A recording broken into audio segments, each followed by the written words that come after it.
بسم الله الرحمن الرحیم. السلام علیکم. مخکې یو ویډیو پیغام ما تاسو ته د جوړونو د بیماری کم ته چې رومیټاید آرثرایټس وایي نو د هغې په باره کې تاسو ته کافي خبرې کړې وې.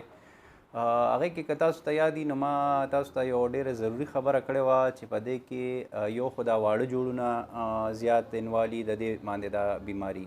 دویمه دا خبره ما کړې چې په دې کې به 15 جوړونه یا د 15 نه به زیات جوړونو کې دا مسله راځي.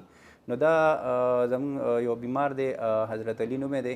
نو دی کافي وخت نه مونږ د ټریټمنټ شروع کړی دی. نو دی اوس راغی نو ما دته وویې د نه مې اجازت واغوښته چې مونږ خپل ویورس چې دي نو هغوی ته به لږ ستا باره کې یو څو خبرې وکړم چې هغوی ته دا پته ولګي چې لکه د جوړونو دا بیماري کم چې رومیټاید آرثرایټس دی او په نورو جوړونو چې کم بیماری دي په هغوی کې څه فرق دی. نو د ده ته اوس زیاته مسله چې نو که تاسو د ده د لاسونو ته وګورئ نو د ده په دې جوړونو کې زیات تکلیف یې ده ته دا اوس که زه دله دغه کوم نو ده ته دا درد کیږي. نو دا ټول جوړونه د ده انوال دي. داسې د ده وګورئ دا بالکل انخته دی.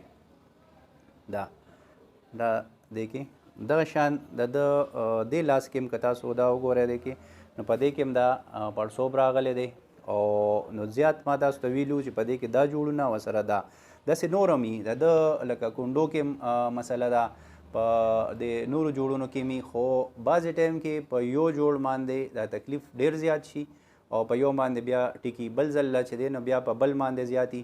خو په دې کې زیات ضروري چې دی نو دا واړه جوړونه دي.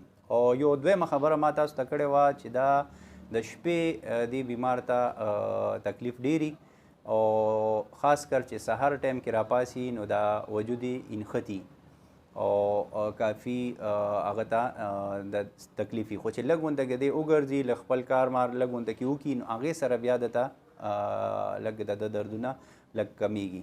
نو ده نه هم یو 2-3 تپوسه وکړو چې د حضرت علي نه چې لکه تا ته اوس لکه دی تقریبا 4-5 ورځې وشوې چې کوم د ده دی کې هغه جاري دوایي چې کوم دا بیماري کنټرول ساتي نو هغه ختمه شوې ده. یو 4-5 ورځې د دوایي نه ده خوړلې. نو ده نه اوس تپوس کوو چې آیا نه ده خوړلې، اوس په دی کې د ده څه پوزیشن دی. تا چې اوس دوایي نه ده دغه کړې نو ستا دردونه څنګه دي؟ دی زیات شوي دي کم شوي دي؟ اوس دی کې څه دغه راغلی دی؟ زما جي چې دوایي مې خوړله سیټو ما دا 3-4 ورځو شو زما دوایي ختمه شوې ده. نو ما ته د ګوتو کې او د دغه کې ډېر تکلیف دی جي، لکه چې جاري دوایي مې جاري سیټ یم او چې 2-3 ورځې ونه خورم نو بس بیا چې دی نو لکه پړسېږي دا لکه پوش شي د دوایي سره. او چې 2-3 ورځې ونه خورم نو بیا پړسېږي او دردونه هم راته ډېر زیات دي. دوایي چې ته خورې نو ستا د جوړونو پړسوب او دغه کمي دا لاس ته داسې خوځولی هم شي؟ بیا خوځولی شم داسې لکه درد نه کوي داسې، او چې اوس دغه شوی نو نه دغه کېږي لکه انخته دی اوس. جی دویم به مونږ د نه دا تپوس وکړو چې دی سار راپاسي نو د ده وجود څنګه یي؟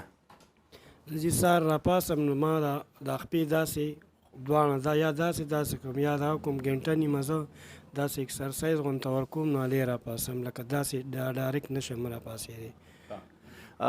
دریم تپوس به مونږ ده نه دا وکړو چې لکه دی کم لکه ده ته ما په دې باندې زیاته دغه ورکړې وه توجه چې لکه ته به دا جاري دوایي چې ده نو دا به بالکل نه بندوي، دا به دې کې به قضایي نه کوي، دا به ستا بیماري کنټرول ساتي. نو که دغې کې خاص کر دی کې د هفتې یو ګولۍ ده په هغه هفته کې دی یو ټایم خوري نو چې هغې کې سره چې هغه قضایي راشي نو چې بیا دی څنګه وي؟ که جي هغه هفتې هغه تاسو چې راته هفته په هفته به خورئ ورځ کې لکه یو هغه جي چې زه خورم سیټ یم چې نه وي بس ختم شي نو بیا لکه چې قضا شي بیا ټیک نه یم. ته چې د دوایي استعمالی نو دې سره خپل کار روزګار کې؟ یا شکر دی ټک ټک کار کوم، لکه زه دا غټ وریجو کار کوم د کوڅو کې ګرځم 2-3 کیلو پخوم په کورونو ګرځوم نو چې دا خورم نو لږ ګزاره مې کېږي. او چې دوایي مې ختمه شي بس بیا چې یو ورځ کار وکړم 2-3 ورځې بیا پروت یم. دا ګوره ډېره ښه خبره ده ګوره چې دی دوایي ریګولر خوري نو هغې سره دی لکه خپل کار کولی شي ګرځېدل. نو ځکه ما تاسو ته دا خبره هم په دې کې ضروري کړې وه چې په دې کې کار کول ډېر ضروري دی. دې کې چې ستا وجود څونه ډېر چلیږي نو هغه دومره به تا ته هغه تکلیف لږ کمی. خو زیات د شپې او د سهار ټایم کې د دې دردونو زیاتېدو وجه هم دغه ده چې د دې بیمارۍ کې دا چل دی چې دا وجود ستاسو ونه په ریسټ کي نو دونه به ستا تکلیف سیوا کیږي. نو دا یو څو خبرې وې ما وی چې تاسو ته په بیمار باندې هم تاسو ته پته ولګي چې دا بیمار څنګه وي، ځکه چې دی کې د 5 نه زیات جوړونه انوالي. نو ځکه چې اکثر مونږ ته یو جوړ باندې د چا درد راغلی نو هغه راشي وي چې یاره چېرته زما د جوړونو بیماري خو نه ده، یریدلي کافي چا یرولي ورته چې هسې نه جوړونو بیماري، نو هغه داسې نه داسې چې څنګه تاسو ته ما د حضرت علي باره کې ووې. تاسو ډېره مهرباني.